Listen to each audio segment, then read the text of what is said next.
আল্লাহ পাক আমাদের ফরজ ইবাদত আমাদের দিয়েছেন নামাজ, সবচেয়ে উজ্জ্বল ইবাদত দিয়েছেন নামাজ। আফজালুল ইবাদাতি ইবাদাতুস সালাত, সবচেয়ে উত্তম ইবাদত হলো নামাজ। আর ওই নামাজটা দুনিয়ার জমিনে এমন একটা ইবাদত, ওই নামাজে যখন দাঁড়িয়ে যাবে দুনিয়ার কোনো খেয়াল আনা যাবে না।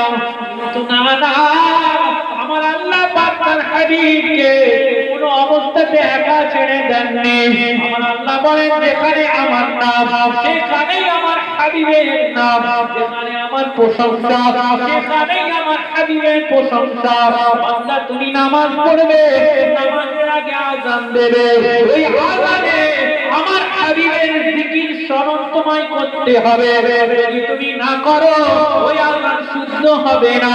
নামাজে দাঁড়িয়ে যাবে, নামাজ পড়তে পড়তে যখন উপরে চেষ্টা করে উঠে বসে আমার হাবিবের উপরে যদি দরুদ শরীফ না পড়ো, আমি আল্লাহ জানিয়ে দিলাম ওই দরুদ যদি না পড়ো তোমার নামাজ আমি আল্লাহ আমার দরবারে কবুলটা হবে না। মুসলমান তাই জন্য নবী নবী করে, নবীর প্রেমিক নবীর পাগল হয়, নবীর আশিকটা হয়ে যায়।